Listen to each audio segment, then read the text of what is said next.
I think it was a late game. I think it was like a 9 o'clock game, CBS Sports, and then that that game as well was a back and forth game. But we just made tough shots at the end. I had a good game. I made a lot of shots around the basket, some clutch free throws. It was just a great game. And playing them there is always the hardest game. So like having us go there and beat them at their home court, tensions were going crazy with the two coaches, the two teams. We had to get separated a lot, but it was one of them games where like the tougher team were going to, the tougher team and a more disciplined team is going to win for sure. I have a surprise for you here.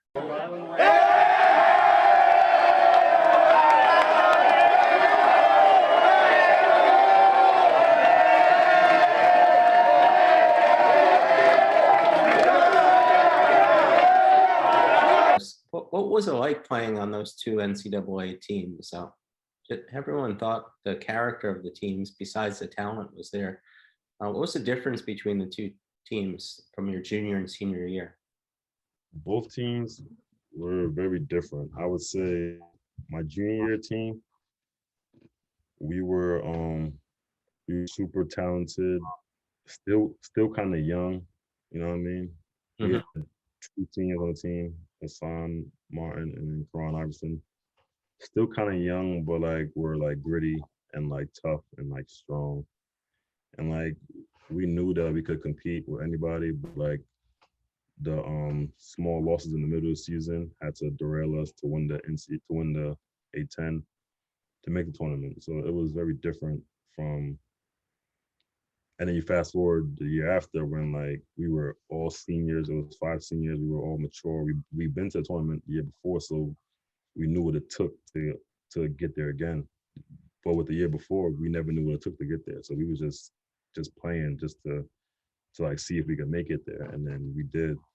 But my senior year, we like knew every game was important. We knew what teams we couldn't lose to. We knew what teams would boost our chances of making the tournament. We knew everything, so like, we were much more mature and like much more locked in and older, and knew what it took to actually play in March. And that video you showed was kind of bittersweet because we just lost the A10 title like an hour before that game. Hour before that, we lost to Davidson like an hour before that. So we was like, we was sad. We wasn't sad, but we was like upset that we had just lost, but we knew that we had an automatic bid.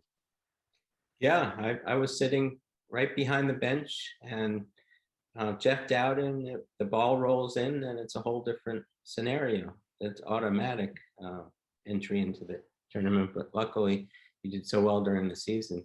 I didn't realize it was so close in time from here you are watching the to see if you get it, and that was really a special moment there. It was like an hour after. I also wanted to another surprise for you, just the type of game that you have, and I think seeing this video here. Barry, he'll pull up and hit. Russell trying to push. He'll zoom in and set up his man. And certainly you understand that you're going to gear everything defensively to stop number 12. Making the other pay from long range because Barry is doing damage. Games at Fordham, I think I had my whole family there because I think my whole family drove up to Fordham to see that game. So I had like 20 people in the stands. Always been an efficient scorer because I see, your percentages are in the 60s, and is that been your trademark even in high school?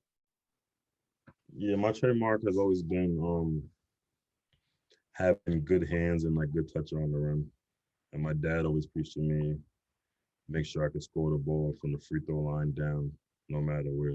And then, so I just always took pride in that, having good touch, having a good jump shot, having a good everything. Because basketball is, the guards have the ball in their hands so much. When I do get the ball, I don't ever want to. I felt like I had a chance to through my hands. So it's like, if I make it, I'm good. If I'm not, it's like, I'm going to see the ball for a while. So I just made sure that Everything I did was strategic. Finishing was always good. Left hand and right hand, just so I could stay engaged, stay in the game pretty much. But I do take pride in my percentages. I always want to be 60 and above. This is really a big thing here. You went from 335, correct me if I'm wrong, as a sophomore, pounds, and you went all the way to 270. That takes a lot of discipline and hard work. How was that whole process of getting stronger and stronger every season? Um, that was a tough process. Um, and I credit that to Coach Marshall. And he had me in the gym countless days, countless times a day, countless hours, the randomest times. He just had me in the gym, locked in on the goal. And like my goal when I first got on campus was to compete in the NCAA tournament, compete at a high level of college basketball. And I knew for me to do that, that I had to be in the best shape. And the staff pushed me, he pushed me, even the players pushed me a lot. And like that's the kind of group we had where like they would never get down on me because they like knew how hard I was working behind the scenes. So like they was encouraged by like my hard work and like where I went from my sophomore year when I first got on campus to my senior year. It was just like as you said, like the story is crazy and like my teammates was like on hand with that since day one. And like and like to this day they're all still proud of me because like I did do a lot, and like most kids probably gave up or like transferred or like just gave in. But I knew what I wanted to do. I knew what I wanted to be. But you were definitely a pleasant surprise, especially your senior season.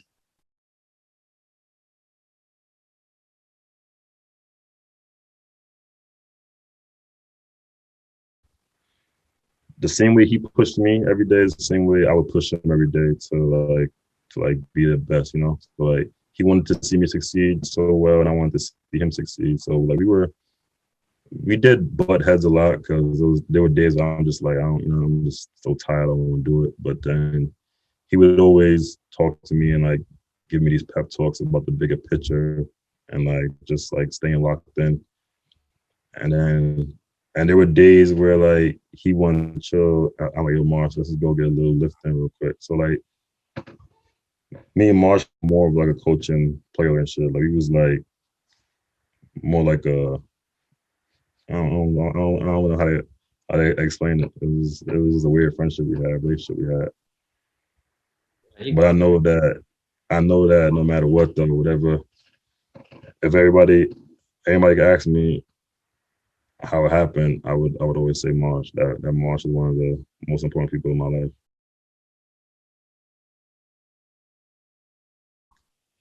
But like kind of like an underdog because I'll never forget my senior year when we played Oklahoma. They was like talking trash for the games, like where's Rhode Island? We never heard of Rhode Island before, and it was one of them things where we about to just. Who's doing that? It was Oklahoma was doing that, and it was one of them things where it's like, okay, I'm about to find out once this ball go in the air, and then it was one of them things where we went out there and we just took over that game, and the Creighton game was kind of like this. The Creighton game was more of like. At the end of the day, like, we were just more talented than Creighton. Even though they had a higher seed, we just were like way more talented, way more disciplined, like way more tougher than them. And like once we out tough Creighton the first half, we knew that it was gonna be a long game for them. Yeah. Can you identify which team was the stronger team of the two? I know it's a tough question. I would say that my junior year team was the stronger team. Yeah. But my senior team was the more, I want to say, connected team because like we knew because like we was there last year, so we locked in closer to get there again next year. What was that culture, that early culture that you had? What was it like? It was like it was very disciplined. It was very it was always like hard work is like the most important thing. Like don't take nothing for granted, but work hard because basketball could be done so quickly. Like everybody has like goals and stuff of playing professional basketball, and like, you can't get there without hard work. And it was just like keep working hard, stay the course, make sure your mental is right, read, meditate, just like do like productive things all day. And like he would always send us like all like these meditation quotes and all these stuff just to like keep our mind working. We read books throughout the season team. We like we just do like we'll have like a pastor from like a church come talk to us every Thursday. Yeah, just like see where our mind was at, see if we were good mentally, physically. And that's pretty much what the culture was. Is just like discipline, hard work, mental focus, and yeah. That sounds a little bit like Phil Jackson in the Chicago Bulls, where he did the same thing, and Michael Jordan, he gave them all books to read. Yeah. I think it's carried over. What was your experience with the now coach Cox? What's it like playing with him too? I mean, it was great because Coach Cox knows what it takes to win as well because he was on both those championship teams and like he was one of the coaches where like you saw him wanting to be a head coach in the near future, So like he carried himself like a head coach as an assistant, like respected him as a head coach, respected him, like his word was just as important and just as meaningful. So like we knew that down the line he would be a great head coach. And he knows about the culture too, you know what I mean? He knows how to recruit. He knows talent when he sees it. He knows the work ethic and everything. But what do you think about this last season and so far with the Dave Cox era? Are we on the right track there? I think we are actually. I feel like last year was just like a fill-out year, as you said, with the COVID stoppages. We don't have. He didn't have like a summer to develop the team, so like I think this year will be a big year because he got the same exact team coming back this season, and they're older, they're more mature. They want to win now because they didn't win last year. So like the main goal is right now is to win.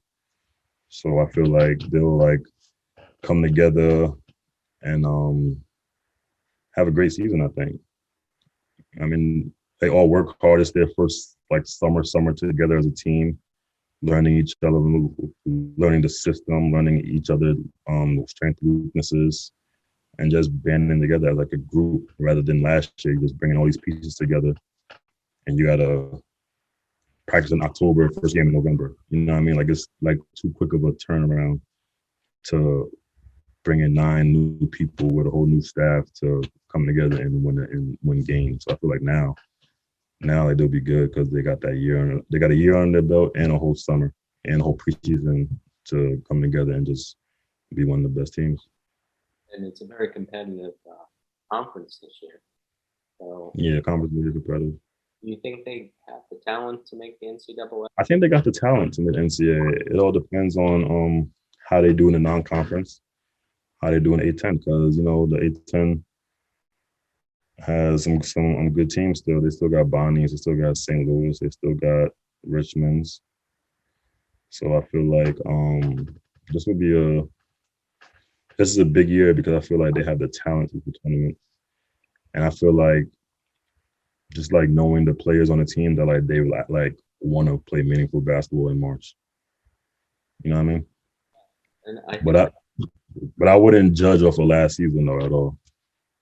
I wouldn't judge off last season at all. Hey, need like a little more toughness, a little more consistency, as you said. But as I said though, I feel like they'll have it this year. Where like this same guys come back and like knowing the system a year more, knowing the A10 another year. So I feel like this year will like be like a real good year and like a real year where like you will see the talent that they actually have on this team.